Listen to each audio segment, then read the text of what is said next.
Welcome to another episode of Critic.Reading.Writing. My name is Quayson and I am a professor of English at Stanford University. This week's episode will be focusing on Egyptian Nobel Prize winner Naguib Mahfouz Midaq Alley and how it gives us a representation of historical constriction in African literature. The novel is set predominantly in the Midaq Alley of the title, but we find that the setting is used to introduce us to a range of diverse characters from different social classes and backgrounds. More importantly, the novel establishes a link between the sleepy alley that represents a form of traditional way of life and the outside world of Cairo that encapsulates rapid historical transition. The historical period that the life in the alley is set against is the Second World War, and it will be shown how the presence of the British Army in Cairo during the war produces an overarching, if invisible, matrix of aspirations and social mobility for characters in the novel. This matrix of aspirations, however, also conceals a form of colonial ideology that ultimately situates Egypt as an appendix to world history. As we shall see within the novel, this secondary status is translated into forms of impatience and anger expressed in interpersonal relations between characters. I will be arguing that these are really inchoate responses to a liminal sense of historical transition generated by the historical conditions within which they live. A comparison between Midaq Alley and Chinua Achebe's Arrow of God and other novels will be made toward the end with respect to the representation of anger as an unconscious response to historical constriction in African literature. The action of Naguib Mahfouz Midaq Alley is set predominantly in the alley of the title, but ventures out from time to time into the immediate nearby areas of Sanadikia and Muski streets, and further afield into the more salubrious neighborhood of Sharif Pasha Street elsewhere in Cairo. The story opens on an early evening, and we are told that Midaq Alley lives in complete isolation from all surrounding activity and clamors with a distinctive and personal life of its own. The alley is steeped in shadow and darkness, which was all the greater because it was enclosed like a trap between three walls. It rose unevenly from Sanadikia Street. One of its sides consisted of a shop, a cafe, and a bakery. The other of another shop and an office. It ends abruptly, just as its ancient glory did, with two adjoining houses, each of 3 stories. As Marius Deeb notes in his essay Naguib Mahfouz Midaq Alley, a sociocultural analysis, the novel lays out an elaborate topography of the social classes of Cairo in mid-1940s and also sets up a complicated relationship between the alley as a site of largely traditional values and the world outside the alley, which is shown to be striated by modernity and change. One way in which Mahfouz achieves this display of social heterogeneity is by using the alley as a chronotype of aggregation in which a wide range of social types is introduced to us. As we have seen in various earlier episodes of Critic.Reading.Writing, such as the ones on airports, the railway station, and urban studies, among others, a chronotype brings together space and time indices to produce a recognizable social form beyond the literary. I urge you to watch these earlier episodes to get a fuller sense of the concept of chronotype. The characters we encounter in Midaq Alley include Radhwan Hussaini, a highly religious man who, despite failing to get his degree from the renowned Al-Azhar University, becomes a community figure who assiduously follows the Islamic teachings and who also nurtures the needs of others. Ironically, Radhan Hussaini is kind to everyone except for his own wife, whom he rules with an iron fist at all times. This is also an aspect of the social hypocrisy that is exposed at different levels of the narrative. Hussaini owns one of the two-story buildings in the alley. We are also introduced to Mrs. Sania Afifi, a miserly widow and owner of the second building, as well as to Salim Alwan, who is a wholesale and retail perfume merchant and has his business premises in the alley also. Finally, we should note the role of Sheikh Darwish, who does not live in the alley itself, but always comes there to drink coffee in Kersh's Cafe, also an establishment we are introduced to. An educated gentleman and previous civil servant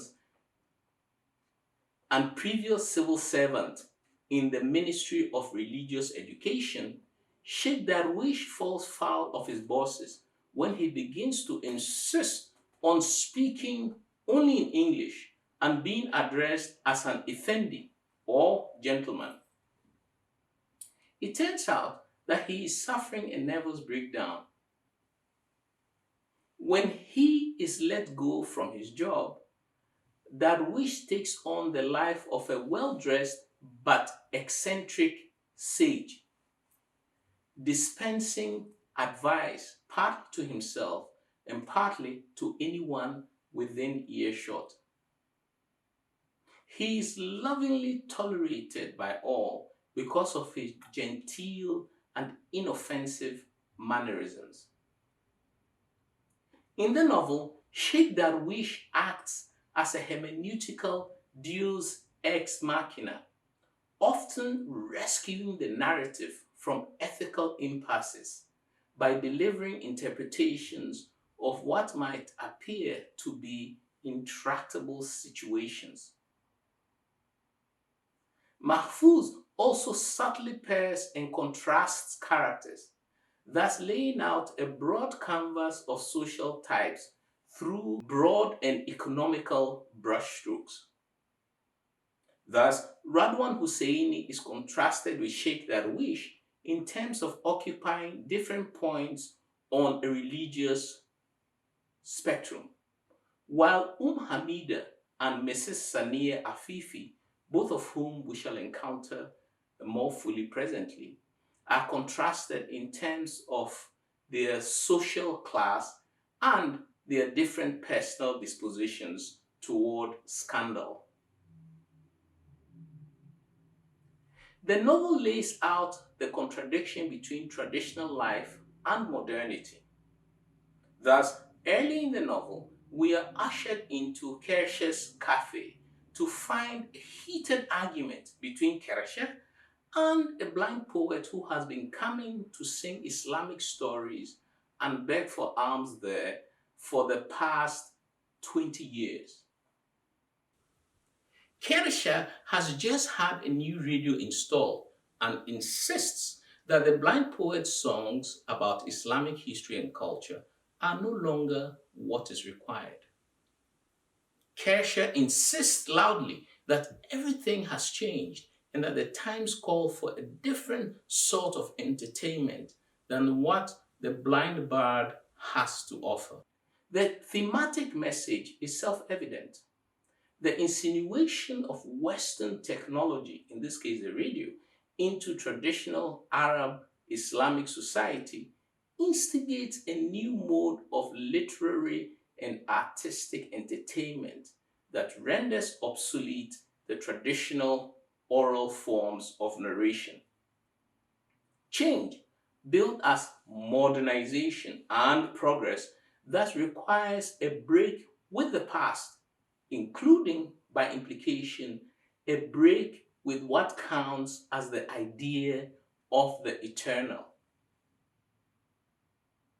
Sheikh Darwish rouses himself from his usual stupor to fend off the apparent surrender to this narrow idea of progress with recourse to an apostrophe.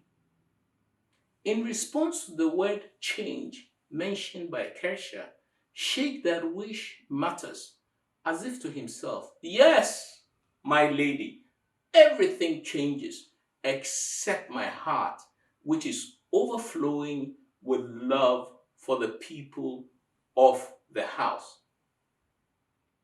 As Muhammad Siddiq points out in his book Arab Culture and the Novel, the lady in Darwish's apostrophe is Al-Sadiya Zainab, the granddaughter of the Prophet, and the people of the house are the Prophet's family and offspring. An alternative translation to Sheikh Darwish's apostrophe is provided by Trevor Legasic in his translation of the novel into English in 1966, where he has Sheikh Darwish's apostrophe as "My heart is in love with the house of Amir." There is indeed a house of Amir in Arab culture, whose most famous member is Layla al-Amiriya, and whose beloved is called Majnun, or the Mad One. The love story of Layla and Majnun is a retelling of the story of the 7th century Bedouin poet Qais ibn al-Mulawa and his true love Layla bint Mahdi, also later known as Layla al-Amariya. Layla was prevented by her father from marrying Majnun, which led to major heartbreak for both of them. The romance of Layla and Majnun gave Arab culture one of the best known pairs of lovers, making them the equivalent of the Shakespearean Romeo and Juliet. As we shall see presently, the theme of doomed love finds an echo in the romance between Abbas Hillu, the barber, and the beautiful but headstrong Hamida, so that the implications of Sheikh Darwish's apostrophe to love, triggered by the conflict between tradition and modernity at Kersher's cafe, come to ramify with greater force elsewhere in the novel.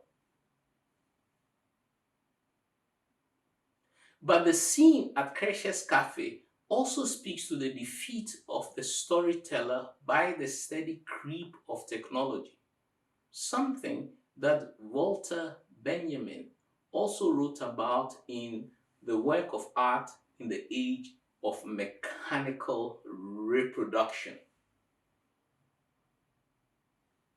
Other craft artisans in the novel include Husnia the bakeress and also those like Dr. Bushi and Zeta, who work in the shady zone between legality and illegality. Dr. Bushi is the local dentist and is well known for installing gold teeth at a very reasonable price, while Zeta, described as a filth encrusted lord of the underworld, specializes in the making of cripples by contorting their limbs so that they can beg successfully on Cairo's streets, and from whom he extracts a regular and strict tribute. It turns out, however, that Bushi has been raiding grave sites for gold teeth. At one point, he comes to Zeta's dark den to ask that they team up to raid some graves. They are discovered by the police in one of their nightly escapades later on in the novel. The alley also teems with rumor and gossip, at the center of which is Hamida, the matchmaker, who seems to know of every secret detail of the lives of everyone in the alley and even sometimes beyond. But the structure of the novel in general also augments this rumor-like and salacious feature found at the level of content. As we noted in our episode on Jean Rees's White Sargasso Sea, gossip and rumor are first and foremost disciplinary, in that they serve to map out the relative moral standing of people and also to delineate the domain of what is permissible behavior and what is not. But in Midaq Alley, rumor and gossip also have a quasi-historical function, in that they also provide information about people's relationship to the Second World War and thus to the larger historical context against which the alley's characters' lives unfold. The salacious character of gossip and rumor that appear at the level of the interaction among characters is picked up and converted into the structure of the narrative itself. The entire novel is structured like a soap opera, with each chapter introducing us to an installment of the lives of different characters that are then succeeded by the lives of other sets of characters in subsequent chapters. This weaving in and out of individual character lives in serial fashion increases the reader's interest in finding out what will happen to each of them, much like what we experience in watching television soap operas or telenovelas. In Midaq Alley, the different stories tend to follow a melodramatic arc in which the good get their just deserts and the wicked are punished. As we have already noted, Dr. Bushi and Zeta are discovered by the police as they raid a gravesite. They are jailed, thus satisfying the idea that the wicked are always going to be punished. And the good, or at least the well-intentioned, such as Mrs. Sania Afifi, also gets to satisfy her deepest desire for companionship.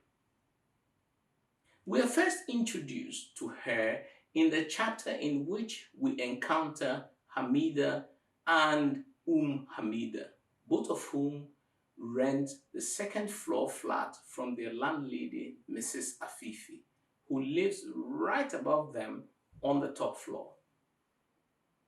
After a lengthy period of remaining single and just focusing on the exclusive cultivation of her wealth, Afifi expresses to Hamida her desire to get remarried, preferably to a younger civil servant. After some twists and unhappy turns, and with the assistance of her tenant, the matchmaker, Mrs. Afifi finally gets her true wish. This narrative arc of the repeated distribution of rewards and punishments lends the novel a fairly predictable moral character. This is overall true, except, that is, for one of the stories in the novel that, as it were, peels itself off from the general melodramatic moral arc and inverts the standardized distribution of rewards and punishments. This story is the romantic narrative of Abbas Hilu and Hamida's romance. As the narrative proceeds, their story disentangles itself from the normal order of predictability and tips over into the domain of tragedy.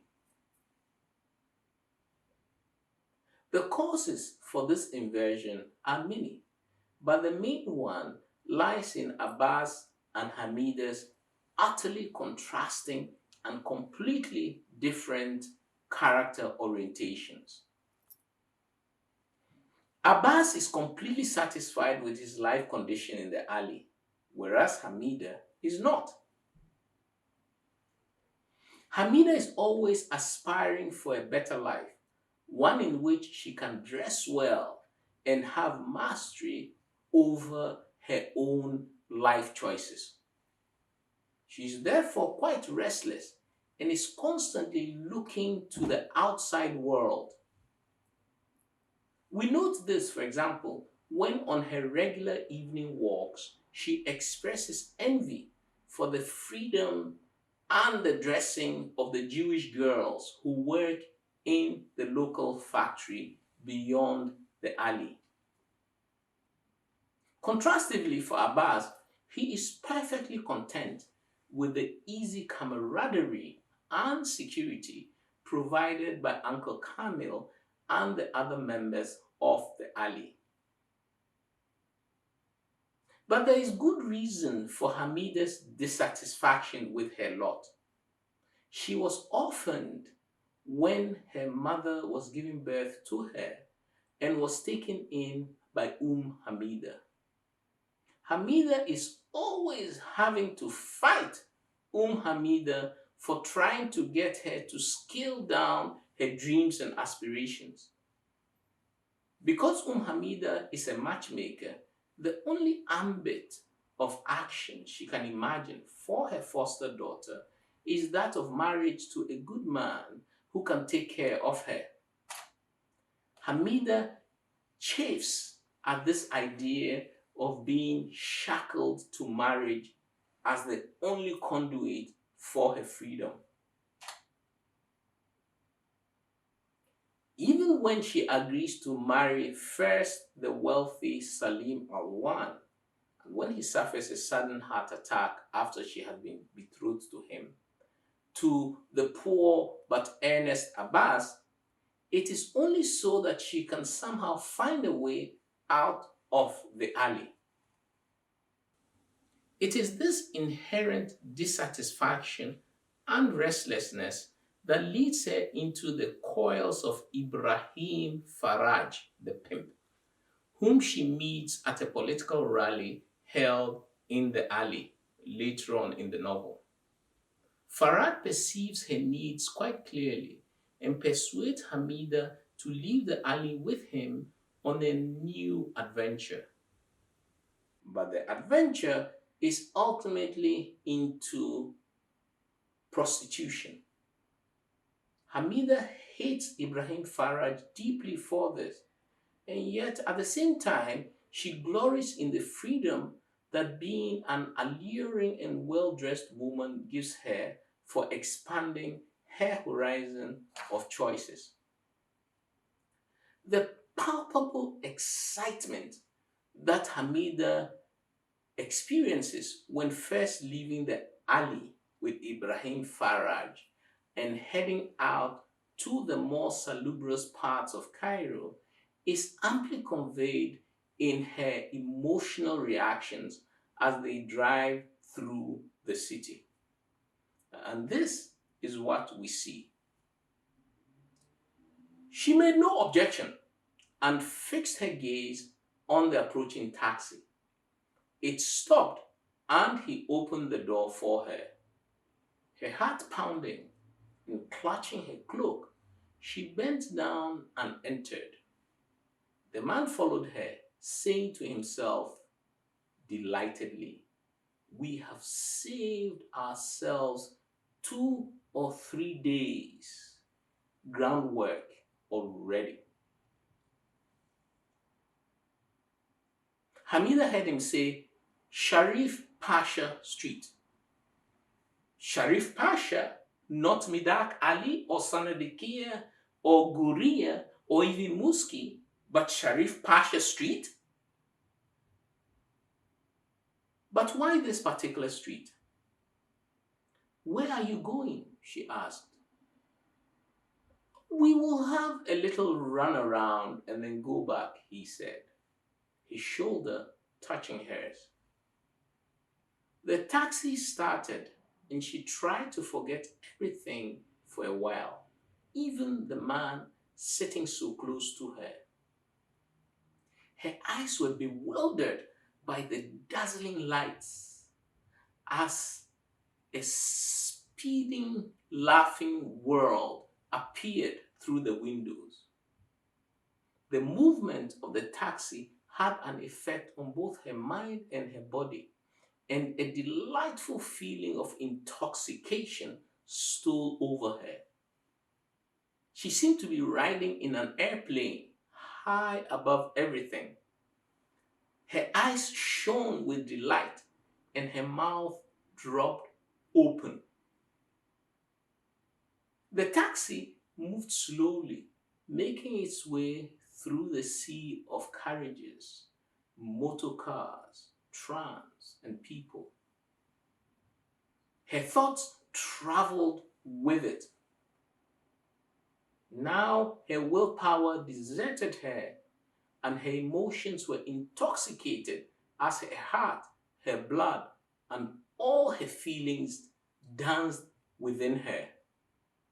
She was suddenly aware of his voice whispering in her ear, "Just look at the fine ladies in their superb clothes." Yes, they were swaying and dancing along like luminous stars. How beautiful they were. How wonderful. The taxi ride acts as a gateway into a world of superb enchantment where Hamida's most deepest desires find an echo in the universe of dazzling lights, extraordinary street life, and the luminous attire of well-dressed men and women. The taxi ride defines a world of possibilities in sheer kinesthetic energy that is completely different than that of the alley and its environs. And her intense emotions on the ride capture the way in which inside and outside perform an inseparable tango of fresh possibilities and sensations. But since the life she's being led into is that of a prostitute for the resident British Army, it is a life of glamour mixed with a lot of sordidness. Hamida's attitude to her new life swings accordingly from high excitement to utter resentment, something that ultimately leads to the death of Abbas at the hands of drunken British soldiers at a bar at the end of the novel. The ultimate failure of Hamida and Abbas's fledgling romance must, however, be seen in the context of another interrelated aspect of the novel, namely the general difficulty of establishing intimacy among the characters. This failure of intimacy, or at least its impasse itself, has a thematic corollary in the way in which people seem to be constantly angry and shouting at each other. The shouting is repeated between various characters so that we see it, for example, between the cafe owner Kersha and Mrs. Kersha, his wife, when she finds out that he has the habit of going after young boys to groom them for sexual favors. Or between the bakeress Husnia and her hapless husband Jada, whom she frequently pounds with her fists for one mistake or the other. Or even well beyond the alley, between the perfume merchant Salim Alwan and his wife, especially after he suffers the sudden heart attack that prevents him from making good his plan to marry Hamida as a second wife. Finally, we see anger between Hamida and Ibrahim Faraj once she discovers that he has no interest in entering a relationship with her, but has only been using his charms to prepare her for a life of prostitution. Now, these repeated references to anger and shouting matches are in need of an explanation, if only because they are distributed along all the social classes depicted in the novel, without exception. The source of this repeated trope of anger seems to be the historical constriction represented by the presence of the British Army in Cairo, stationed there during the course of the Second World War. The war period saw a lot of rationing and the shrinking of local livelihoods. Except that the novel also shows the various degrees in which the expansion of livelihood possibilities and general social mobility are tied to the army. As we have seen already, Hamida's sexual freedom is expressed through her work as a prostitute with the army, while Salim Alwan expands his business and makes a lot of money by supplying the army with various practical and luxury goods. However, because the British Army is never depicted at the foreground of the action, but is only present as a distant source of often rumored and sometimes confirmed possibilities for wealth and social mobility, its place in the text might be interpreted as the presence of a world historical process that is not fully assimilated to the consciousness of the characters, but that has an impact on them anyway. It is this lack or failure of assimilation to the foreground of events that I think acts as the sign of a historical constriction.